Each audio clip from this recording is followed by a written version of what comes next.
80s kids rejoice. I've done all of the homework and all of the research here, so get ready to sit back, pour your favorite bowl of sugary cereal, pop open YouTube or whatever streaming service you want, and indulge in the top 5 forgotten 1980s cartoons. Now, way back in episode 39, I did the top 5 1980s Saturday morning cartoons. This isn't the same thing, although there may be a little bit of crossover. I tried to make them totally different lists. But what I was looking for with this top 5 were cartoons that were likely popular, at least for a little while at the time in the 80s, but have kind of been lost in the shuffle. And you'll see what I mean as I get into the honorable mentions. Because like I said, those always whet your appetite for what's coming in the actual top 5. And these will be in no particular order, and I'm sure that your forgotten 80s cartoons will differ from mine. I'm sure a few of these that I say are forgotten will be ones that are on your must-see list. So no more teases. Let's get into the honorable mentions for the top 5 forgotten 1980s cartoons. They include Snorks, which were basically the same as Smurfs, but they lived underwater. The Wuzzles, which were a hybrid combination of 2 different animals. Count Duckula, which was a British cartoon that was a spin-off of another cartoon we might be hearing about in the top 5. Pound Puppies, which was literally a cartoon that was one part infomercial for the stuffed animal toys of the 80s. And finally, Mask, M-A-S-K, which stood for Mobile Action Strike Command, but command spelled with a K. It was a crime-fighting cartoon. So those were the honorable mentions. Do any of those pop into your head when thinking of forgotten 80s cartoons? Or maybe you watched an episode today. Well, let's get into the actual top 5. This list actually took me only a few minutes to put together. So let's see what you think as we start with number 1, Mr. T.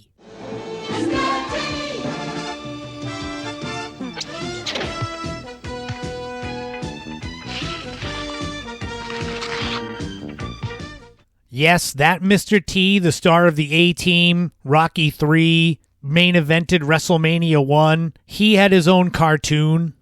Mr. T in this is a coach to a gymnastics team, and they travel around the world getting into mysteries and adventures, kind of like Scooby-Doo. It was on for 3 seasons from 1983 to 85, 30 total episodes, and as you heard, that really killer theme song. And as with a lot of children's cartoons, there was some kind of a moral lesson that you learned at the end. The show was produced by Ruby Sears Enterprises, which was created by some of the Scooby-Doo writers, which explains why this series is so much like Scooby-Doo in the first place. Number 2, Hulk Hogan's Rockin' Wrestling.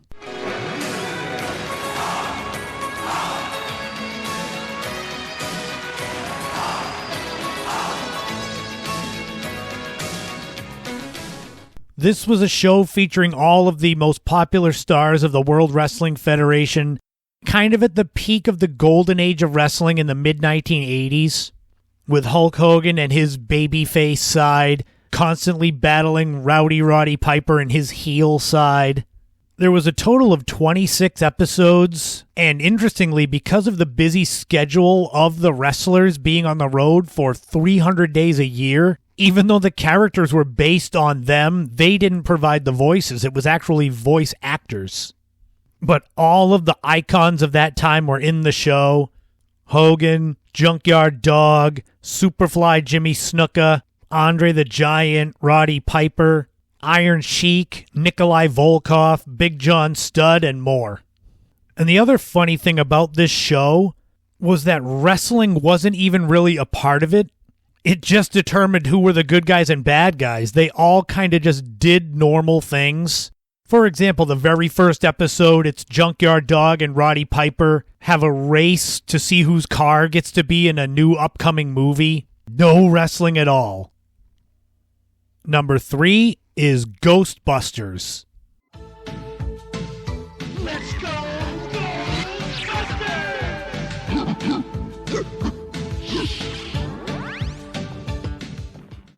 This one is fascinating because this is not Ghostbusters that has to do with the movie. That cartoon was called The Real Ghostbusters. This cartoon came out in 1986, and it was considered a sequel to Filmation's 1975 live-action TV show called The Ghostbusters. It was the success of the movie Ghostbusters that caused Filmation to bring their own spin on Ghostbusters back to life. So even though some people like me saw it as a ripoff of the real Ghostbusters, in reality it was the original show.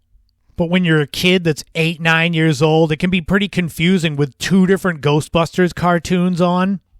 And it was made all the more confusing when the real Ghostbusters premiered within the same week that the Ghostbusters original Filmation's Ghostbusters came out.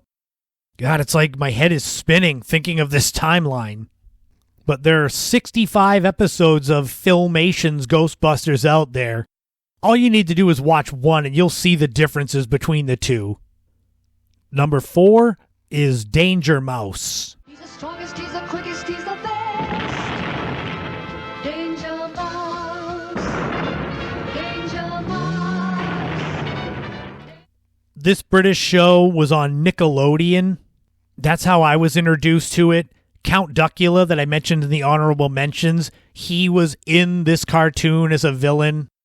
Danger Mouse was a parody of the British spy genre 007 and Danger Man. This is a great retro 80s show if you've never seen it.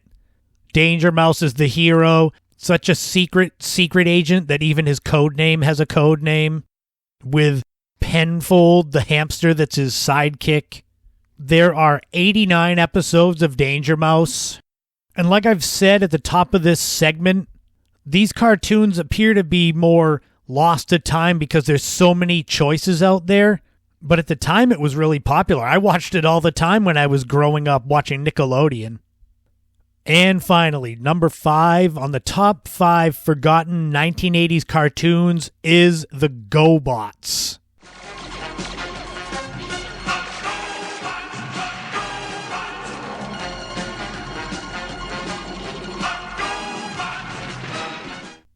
I don't know about any of you out there, boys that grew up in the 80s. I always considered GoBots to be kind of the dollar store version of Transformers. The cartoon itself was technically called The Challenge of the GoBots and served kind of as an infomercial for the toys, much like the Pound Puppy show that I mentioned in the honorable mentions. There are 65 episodes of Challenge of the GoBots. You only really need to see one to kind of get the gist of the whole show. It's the Guardians versus the Renegades, much like the Autobots and Decepticons of the Transformers. The Guardians were led by Leader 1, Turbo, and Scooter, and they'd always be challenged by the Renegades leaders, Psy-Kill, Cop, Tor, and Crasher, and a bunch of other ones that would come and go. I know that whenever I played Transformers and had GoBots there, the GoBots were the little brothers that would always just get beat up. But that wraps up the top 5. How many of these do you remember watching when they were on? Like I said, the top 5 themselves, it didn't take me long to pick out these ones from my childhood that I remembered watching but didn't think that they got a lot of love today, except for the Ghostbusters one. That one was more, I just wanted to share the fact that there were 2 cartoons with basically the same plot and same idea that got released within the same week. So there's your homework. Go watch some of those shows and reminisce about the 80s cartoons that were popular but faded away.